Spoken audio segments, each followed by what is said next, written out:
행복한 예배가 되었으면 좋겠습니다. 오늘은 기기묘묘한 출생이라는 주제로 말씀을 나누려고 합니다. 성탄절은 세계 모든 민족의 문화가 되었죠. 문화가 되어서 산타크로스에게 선물을 받는 날이고 축제하는 날이 되었습니다. 그래서 절에도 가면 추리를 해놓고 술집도 추리를 해놓고 뭐 다들 추리를 해놓잖아요. 세상은 점점 성탄절이 크리스마스가 더욱 문화가 발전해가고 교회는 성탄절이 점점점 문화가 없어져 갑니다. 세상은 성탄절이 그저 축제하고 놀고 즐기고 술 먹고 춤추고 뭐 이런 쪽으로 많이 가잖아요. 장사한 사람들은 장사하고. 그러나 우리에게 성탄절은 아버지 하나님께서 당신의 아들을 이 세상의 사람으로 보내주신 날입니다. 그래서 우리는 그 예수님을 나의 주인으로 모시고 또 그분이 나의 왕이 되신 것을 진심으로 기뻐하는 날이 되어야 돼요. 누가복음 2장 13절에서 14절을 읽습니다. 호련히 수많은 천군이 그 천사들과 함께 하나님을 찬송하여 이르되 지극히 높은 곳에서는 하나님께 영광이요 땅에서는 하나님이 기뻐하신 사람들 중에 평화로다 하니라. 예, 호련히 수많은 천군이 하늘의 군대가 또 그 천사들과 함께 하나님을 찬송하여 이르되 지극히 높은 곳에서는 하나님께 영광이요 땅에서는 하나님이 기뻐하시는 사람들 중에 세상에서는 사람 중에라고 자꾸 그러잖아요. 그죠? 여러분 예수님이 오심으로 세상에 평화를 주시는 게 아니에요. 세상은 날로 악해져 가잖아요. 날로 시끄러져 가잖아요. 날로 전쟁투성이가 돼 가잖아요. 그런데 예수님이 오신 것은 하나님께서 기뻐하시는 사람, 하나님의 자녀들에게 평화를 주시는 날입니다. 오늘 여러분 마음 가운데 평화가 임하기를 바랍니다. 오늘은 기기묘묘한 출생에 대해서 말씀을 나누겠는데 여러분 식물과 동물도 다 암수가 있습니다. 과일나무나 과일 채소들이 수술에 꽃가루가 암술에 수분이 되어야 과일을 맺습니다. 동물들도 암수가 있어서 교미를 통해서 잉태하여서 출생을 하지 않습니까? 이것이 자연의 법칙입니다. 또 인류의 시작도 남자인 아담과 여자인 하와로부터 시작이 되었습니다. 창세기 1장 27절에서 28절 하나님이 자기 형상 곧 하나님의 형상대로 사람을 창조하시되 남자와 여자를 창조하시고 생육하고 번성하여 땅에 충만하라. 남자와 여자가 없이는 절대로 잉태할 수가 없습니다. 자식을 낳을 수가 없어요. 창세기 4장 1절 아담이 그의 아내 하와와 동침하매 하와가 임신하여 가인을 낳고 여자가 남자의 씨를 받아서 잉태해서 이 세상에 사람이 태어나는 것이 자연의 법칙이고 하나님이 만드신 창조의 법칙입니다. 이걸 벗어날 수는 없어요. 그래서 모든 인간은 여자의 몸에 남자의 씨를 받아서 잉태하잖아요. 그래서 아담은 가인과 아벨을 낳고 가인은 누구를 낳고 누구는 누구를 낳고 이렇게 해서 인류가 계속해서 인류의 역사가 이어져 오고 있고 아담과 하와의 유전인자로 말미암아서 오늘 우리도 탄생을 했습니다. 이것이 인간의 과학이고 상식이며 논리입니다.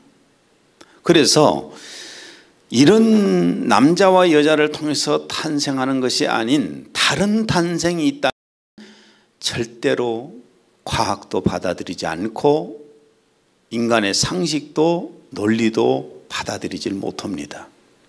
그런데 구약 성경에는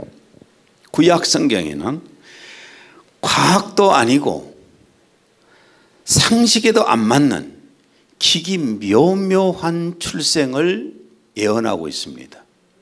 그 첫 번째가 뭐냐면 첫째 예언이 남자와 동침한 적이 없는 처녀가 잉태하여서 아들을 낳는다는 예언이에요. 이거는 너무나 비과학적이잖아요. 인간의 과학으로 볼 때 너무나 비과학적이고 너무나 비상식적이고 너무나 비논리적인 예언이 성경에 기록되어 있습니다. 이게 받아들이기가 굉장히 힘든 그런 말씀이죠. 이사야 7장 14절. 보라, 처녀가 잉태하여 아들을 낳을 것이요. 누가 잉태하여요? 처녀가 남자를 통해서 잉태하는 것이 너무나 당연한데 처녀가 남자가 없이 그냥 처녀가 잉태하여서 아들을 낳는다고 그랬어요. 이런 과학을 초월하는 임신은 인정이 안 되죠. 어떤 처녀가 이런 과학을 초월한 임신을 했다고 자기가 남자가 없이 임신을 했다고 말한다면 이건 뭐 사기고 아니면은 정신병자 취급을 하지 않겠어요? 뭐 당연한 거죠. 그런데 이런 창조 질서와 인간의 과학을 초월하실 수 있는 분이 누구신가요? 하나님이셔요. 누가복음 1장 37절. 하나님께는 불가능한 일이 전혀 없느니라. 하나님은 인간의 과학도 초월하시고 하나님의 창조의 질서도 초월할 수 있는 분이에요. 하나님이 인간의 육체를 만드셨고 그 속에 영혼을 만드신 분이시잖아요. 그분이 뭘 못 만드시겠어요? 그러면은 과연 구약 말씀의 예언대로 처녀가 남자가 없이 임신해서 아들을 낳을 것이라는 이 예언이, 이 황당한 예언이 말이에요. 과연 이루어졌을까? 기기묘한 이 출생이 과연 이 예언이 이루어졌을까? 누가복음 1장 26절에서 31절. 천사 가브리엘이 하나님의 보내심을 받아 갈릴리 나사렛이란 동네에 가서 다윗의 자손 요셉이라 하는 사람과 약혼한 처녀에게 이르니 그 처녀의 이름은 마리아라. 그에게 들어가 이르되 은혜를 받은 자여 평안할지어다. 주께서 너와 함께 하시도다. 보라, 내가 잉태하여 아들을 낳으리니 그 이름을 예수라 하라. 한 번도 남자하고 잠잔 적이 없는 처녀한테 천사가 와서 네가 임신할 것이다. 임신을 하여서 아들을 낳을 것이다. 이런 계시를 줍니다. 누가복음 1장 34절에 35절.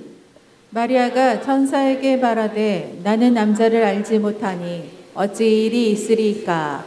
천사가 대답하여 이르되 성령이 내게 임하시고 지극히 높으신 이의 능력이 너를 덮으시리니 이러므로 나실 바 거룩한 이는 하나님의 아들이라 일컬어지리라.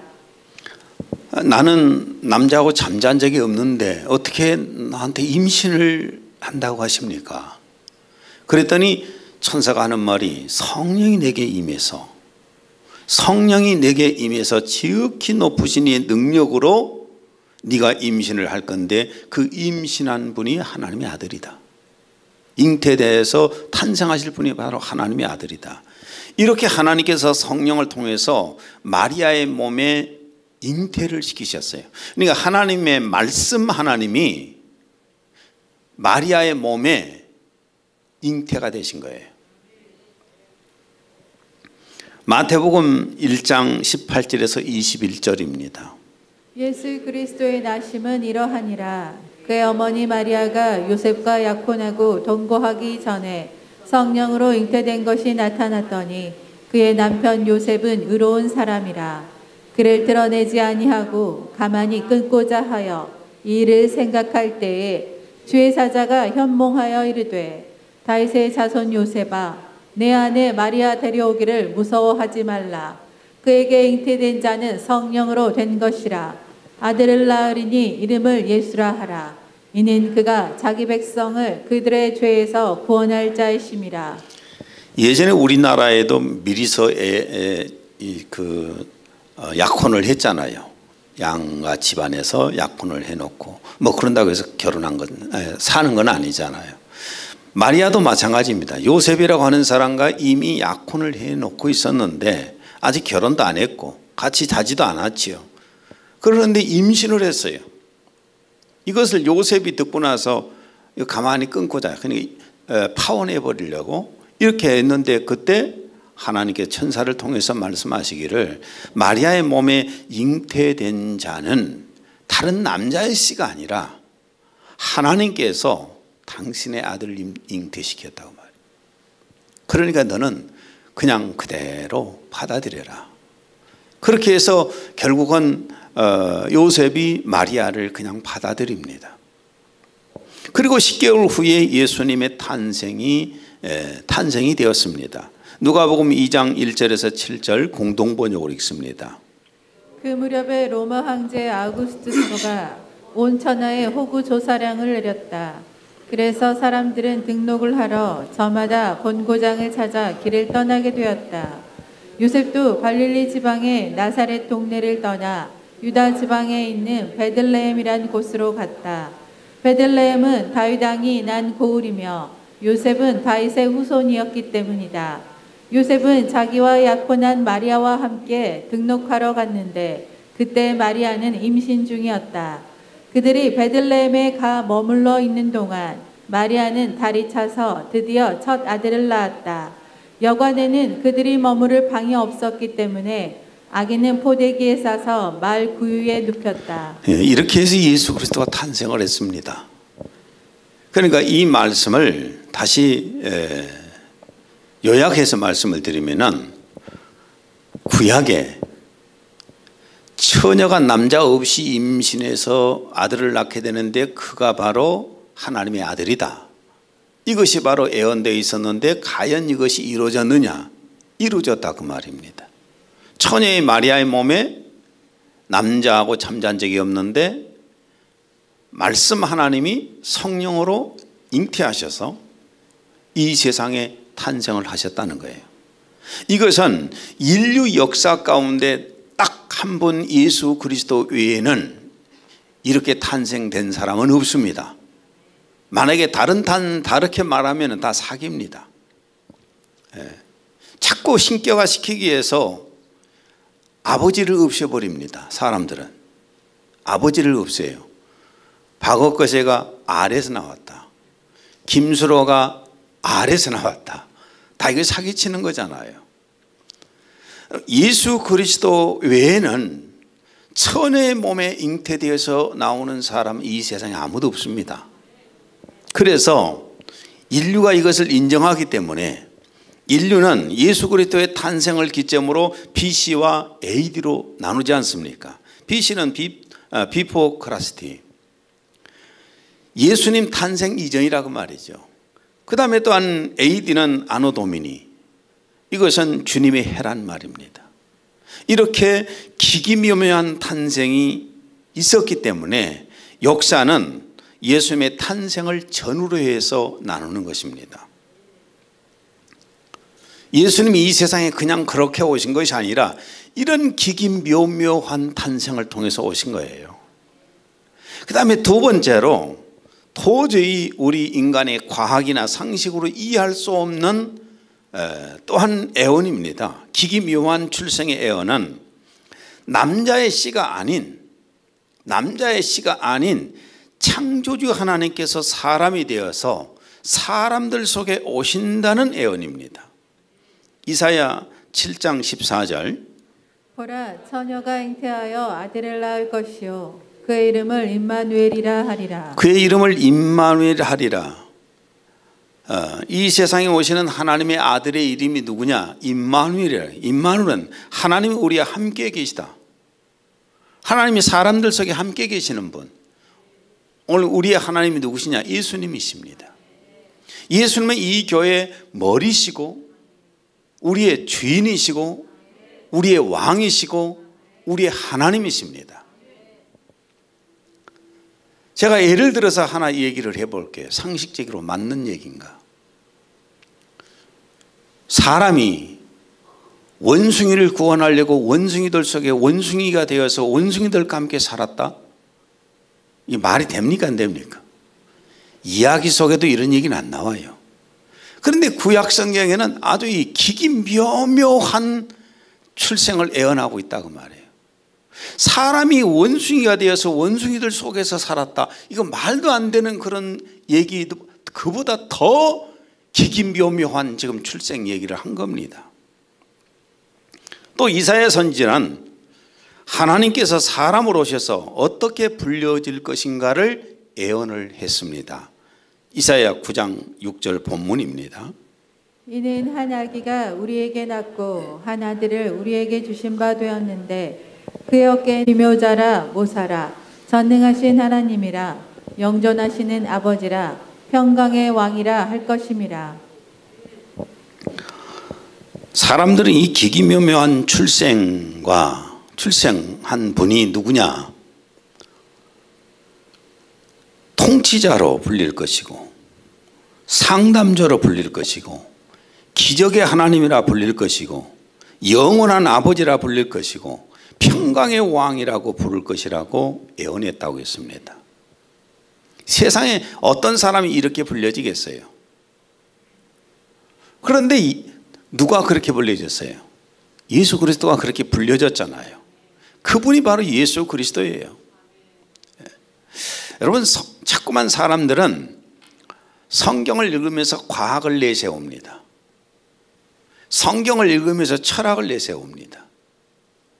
성경을 읽으면서 일반 상식을 얘기합니다. 논리를 얘기합니다. 논리도 통하지 않는 게 성경입니다. 상식도 통하지 않는 게 성경입니다. 과학도 통하지 않는 게 성경입니다. 철학도 통하지 않는 게 성경입니다. 어떻게 과학이 처녀가 남자 없이 임신을 합니까? 어떻게 과학이 하나님이 사람이 되어 오신 것을 설명을 할 수가 있겠습니까?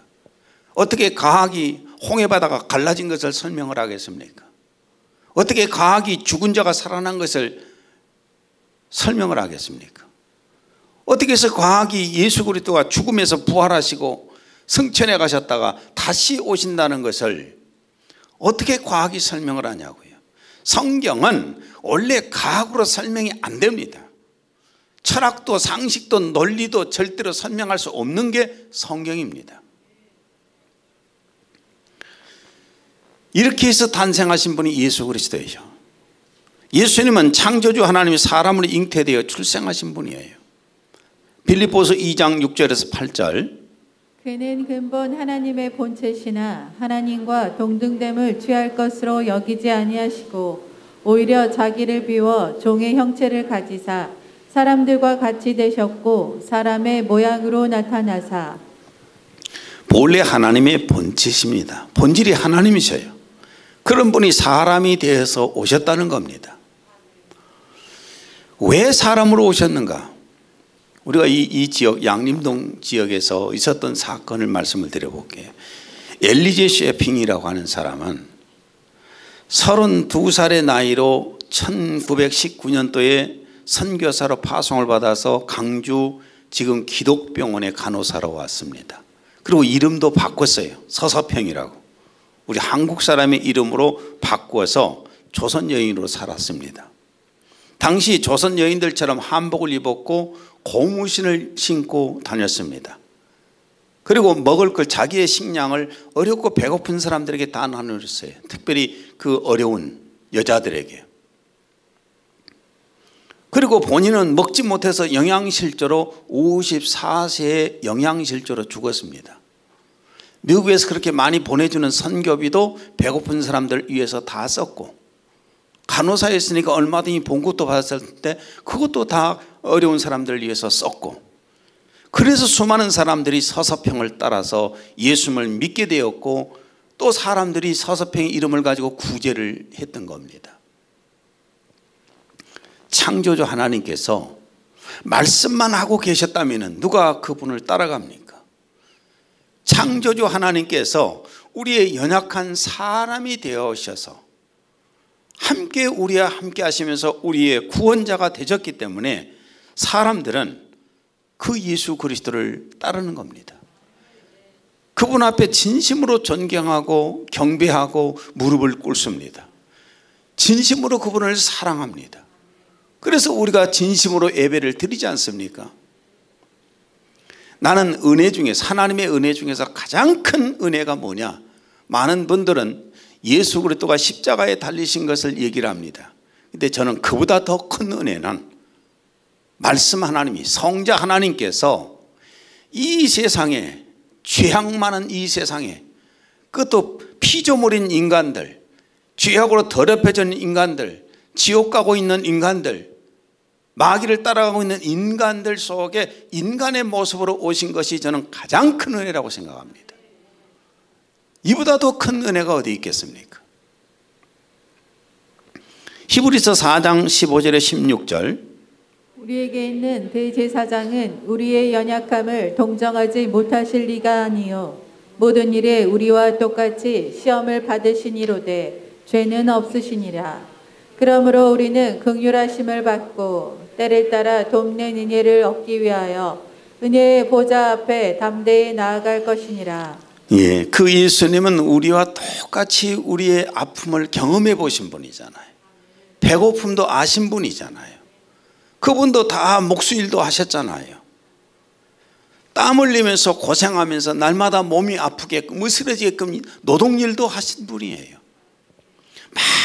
많은 것을 다 경험해 보셨기 때문에 우리가 지금 예수님 앞에 나아가서 주님 저 힘들어요, 주님 이건 너무 힘들어요, 주님 이것은 제가 못하겠어요, 도와주세요. 그러면 우리의 그 연약함을 너무나 잘 알고 계시기 때문에, 우리의 속사정을 너무나 잘 아시기 때문에 들어주시는 거예요.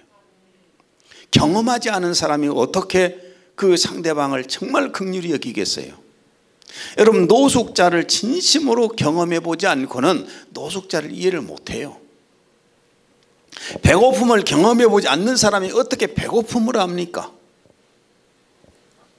아파보지 않은 사람이 어떻게 아픈 사람의 심정을 압니까? 저 병원 침상에 누워있는 사람을 어떻게 이해를 하겠냐고요.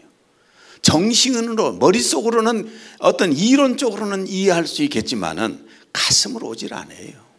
정말 가슴으로 오질 않아요. 그런데 예수님께서 오셔서 그 똑같은 아픔을 경험해 보셨기 때문에 우리의 그 연약하고 아프고 힘들고 이런 것들을 도와주실 수 있는 거예요. 그 예수님 앞에 가서 많이 기도하세요. 예수라는 이름도 아주 기묘한 이름입니다. 여러분, 자녀들 이름을 지을 때 어떻게 짓는가요? 여기 아이들 엘리미도 있고 얘들 다 이러고 있는데, 채은이는 지 이름 불러주라고 지금 막 그 이름을 부를 때에, 그 이름을 지을 때에 거의 어떻게 짓습니까? 복된 자가 되라고, 성공자가 되라고, 아름다운 사람이 되라고, 그렇잖아요? 그렇게 이름을 짓습니다. 대개가 그렇게 이름을 짓는데, 그런데 예수란 이름이 뭡니까? 자신의 죽음으로써 남을 구원하는 이름이에요. 너를 희생해서 네가 죽어서 남들을 구원해라, 이게 이름이에요. 마태복음 1장 21절, 아들을 낳으리니 이름을 예수라 하라. 이는 그가 자기 백성을 그들의 죄에서 구원할 자이심이라. 예수님은 성공하기 위해서 태어나신 분이 아니에요. 행복하기 위해서 태어나신 분도 아니고, 예수님이 태어나신 거는 뭡니까? 뭐 하기 위해서요? 죽기 위해서예요. 십자가에서 하나님의 자녀들의 죄악을 걸머지고 십자가에서 저주받고 죽으셔야 돼요. 그러기 위해서 탄생을 하신 분인데 그 이름 자체가 그래요. 이름 자체가. 그러니 얼마나 그 이름이 기묘한 이름입니까? 또 예수 그리스도의 공생애가 정말 기묘한 삶입니다. 그분의 삶 자체가요. 누가복음 4장 18절에 19절, 주의 성령이 내게 임하셨으니 이는 가난한 자에게 복음을 전하게 하시려고 내게 기름을 부으시고 나를 보내사 포로된 자에게 자유를 눈먼 자에게 다시 보게 함을 전파하며 눌린 자를 자유롭게 하고 주의 은혜의 해를 전파하게 하려 하심이라 하였더라. 예, 이를 위해서 오셔서 이렇게 사셨지요. 그 다음에 마태복음 4장 23절에서 24절. 예수께서 온 갈릴리에 두루 다니사 그들의 회당에서 가르치시며 천국 복음을 전파하시며 백성 중에 모든 병과 모든 약한 것을 고치시니 그의 소문이 온 수리아에 퍼진지라. 사람들이 모든 앓는 자 곧 각종 병에 걸려서 고통당하는 자 귀신 들린 자 간질하는 자 중풍병자들을 데려오니 그들을 고치시더라. 천국 복음을 전파도 하시고 또한 모든 병든 자, 모든 약한 자, 앓는 자들, 또한 각종 병에 걸려서 고통당하는 자, 귀신 들린 자, 간질병에 고통받는 자, 중풍병자들을 다 고쳐주셨어요. 좋은 일 했어요? 나쁜 일 했어요? 이 정도 정치인이 있습니까? 이 정도 기업인이 있습니까? 이 세상에 이런 교육자가 있습니까? 이렇게 훌륭한 분 아닙니까? 이렇게 좋은 일 하신 분 아닙니까? 그런데 세상에서 상을 주는 게 아니라 이렇게 했다고 예수님을 어떻게 했어요? 박해하고 죽였잖아요. 이렇게 은혜와 사랑을 베풀면서 살았는데 환영받지 못하고 박해받고 죽었어요. 요한복음 1장 10절에서 11절. 그가 세상에 계셨고 세상이 그에 의하여 지은 바 되었으나 세상은 그를 알지 못하더라. 그가 자기 백성에게 오셨으나 자기 백성이 그를 영접하지 아니하더라. 그가 세상에 계셨고 세상이 그에 의하여 지은 바 되었으나 세상을 창조하신 분이시나 세상은 그를 알지 못하더라. 자기의 창조주도 몰라보더라 그 말이죠. 창조주도 몰라보더라. 그가 자기 백성에게 오셨으나 이스라엘 백성들에게 오셨으나 자기 백성이 그를 영접하지 아니하더라. 받아들이지 않더라. 그러나 창조주 하나님께서는 우리를 구원하시려고 사람으로 오셨고 또 십자가에서 속죄제물이 되어서 한목제물이 되어서 우리의 죄값을 지불하시면서 피 흘려 죽으셨잖아요. 요한복음 1장 12절. 영접하는 자 곧 그 이름을 믿는 자들에게는 하나님의 자녀가 되는 권세를 주셨으니 이것을 받아들이는 자, 거절하는 자는 심판의 대상이고 받아들이는 자는 하나님께서 구원하셔서 당신의 자녀를 삼으시잖아요. 오늘 예수 그리스도를 영접했기 때문에 여러분이 이 자리에 와 계신 줄로 압니다. 예수님의 탄생 소식이 전해지고 예수님을 환영했던 사람들이 누군가? 그 여러 사람들이 있지만은 두 종류의 사람들만 보면은 먼저 당시 사회적으로 신분이 낮고 무식한 양을 치던 목자들입니다. 누가복음 2장 8절에 12절. 그때 그 고을에 목자들이 있었는데 들에서 묵으면서 밤에 양떼를 지키더라. 그런데 보라 주의 천사가 그들 위에 임하시고 주의 영광이 그들을 두루 비추니 그들이 몹시 두려워하더라. 그 천사가 그들에게 말하기를 두려워 말라. 보라 이는 내가 너희에게 큰 기쁨의 좋은 소식을 알림이니 이것은 모든 백성을 위한 것이라. 이는 오늘 다윗의 고을에서 너희에게 구주가 나셨으니 그분은 주이신 그리스도시니라. 이것이 너희에게 표적이니 너희는 포대기에 쌓여 그 위에 누워있는 아기를 보리라고 하더라. 예수 그리스도의 탄생, 그리스도 예수님의 탄생의 소식이 누구에게 전해졌어요? 들녘에서 양을 치는 목자들에게 먼저 전해졌어요. 여러분 목자 하면은 그냥 우리는 대충 그렇게 생각하시지요. 근데 제가 가서 보니까 정말 천하더라고요. 예. 양 치고 다니는 사람들을 봤더니 사람이 사람 같지가 않아요. 어떻게 해나 형편없던지 새카매고 그냥 머리를 제대로 감은 거 안 감은 것도 잘 모르고 옷은 완전히 그냥 노숙자 옷이고 그러고 다니면서 막대기나 들고 이러고 다녀요. 양 몰고 다니는. 이게 바로 목자예요. 가장 낮고 천한 무식한 사람들, 여기에 예수 그리스도의 탄생이 전해졌습니다. 그래서 이 목자들은 찾아가서 예수님을 탄생을 보고 하나님께 영광을 돌리고 찬양하라 했습니다. 누가복음 2장 20절. 목자들은 듣고 본 것이 자기들에게 말한 것과 같으므로 그 모든 일로 인하여 하나님께 영광을 돌리고 찬양을 드리며 돌아가더라. 예, 우리도 이렇게 예수 그리스도의 탄생을 진심으로 기뻐하고 주인으로 모셔드려야 됩니다. 그리고 목자들에게 가장 사회적으로 천하고 낮은 가난하고 무식한 목자들에게 예수 그리스도의 탄생이 전해졌는데 그 다음에 또 누구에게 전해졌을까요? 또 전해진 대상이 누구냐면은 당시 사회적으로 신분이 높고 많은 지식의 박사들에게 전해졌습니다. 동방 박사들이요. 마태복음 2장 1절 11절.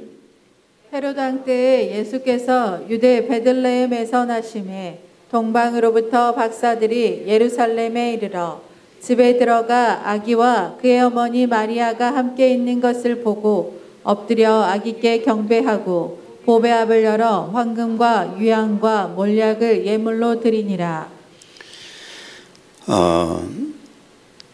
동방 박사들에게, 페르시아 박사들에게도 예수님의 탄생은 이 목자들에게 전해진 시기하고 같을 겁니다. 그래서 저 페르시아에 있는 동방 박사들에게, 이 박사들에게 복음이 전해졌어요. 예수 그리스도의 탄생이 전해졌어요. 그래서 그들은 거기서부터 걸어서 이스라엘 베들레헴까지 왔습니다. 와서 보니까 예수님이 이제는 베이비가 아니었어요. 차일드예요. 조금 큰 아이예요. 그래서 그 예수님 앞에 가서 엎드려서 경배를 올리고 자신들이 가지고 왔던 그 황금과 유황과 몰약을 예물로 꺼내서 바칩니다. 왕에게. 왕으로 모시는 겁니다. 그러니까 예수님을 믿는 대상은 사회적 신분, 고하, 빈부귀천, 남녀노소 누구나 믿을 수 있는 겁니다. 예수님은 약자 편에만 있는 게 아니에요. 높은 사람들에게도 복음은 동일하게 전해지는 것이고 낮은 사람들에게도 전해진 겁니다. 예수님은 누구에게도 필요해요.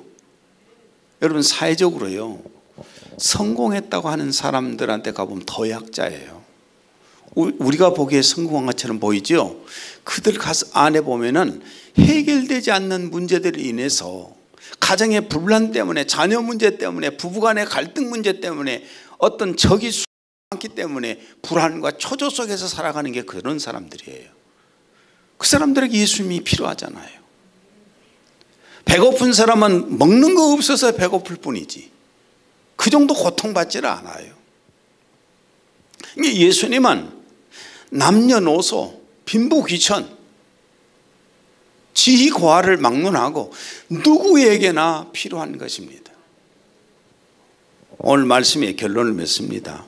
우리는 목자들처럼 예수님의 탄생을 진심으로 기뻐하고 하나님께 영광을 돌리고 찬송을 해야 됩니다. 세상 사람들처럼 하지 마세요. 우리는 예수님을 섬기는 사람들이고 예수님 탄생을 기뻐하는 거잖아요. 세상은 산타크로스를 경배하는 것이고 산타크로스 탄생을 기뻐하고 산타크로스가 선물 주는 걸 기뻐하잖아요. 우리는 예수 그리스도가, 예수님이 우리에게 구원을 주신 것을 기뻐하는 거예요. 그래서 하나님 앞에 오늘 진심으로 영광을 돌리고 찬양을 해야 되는 겁니다. 그 다음에 또한 이 동방 박사들처럼 최고의 것으로 하나님 앞에 올려야 됩니다. 내가 드릴 수 있는 모든 것 최선을 다해서 하나님 앞에 드려야 됩니다. 여러분, 저 서방의 국가들은 기독교 국가가 대부분이잖아요. 거기는 신앙들을 별로 예배를 잘 안 드려요. 요즘 타락해가지고. 그런데도 연중에 3번은 하나님 앞에 와서 예배를 드립니다. 무슨 날일까요? 부활절, 추수감사절, 성탄절. 그런데 우리 교회는 다릅니다. 성탄절이면 사람이 별로 안 와요. 특이한 교회예요. 독특한 교회예요. 어쩌면 이런 교회가 있을 수 있을까? 오늘 우리 진심으로 예수 그리스도에 오신 것을 감사하고 그분 앞에 경배하고 또한 우리가 들 수 있는 최선을 다해서 하나님께 예배하는 그런 마음이 되었으면 좋겠습니다. 기도합니다.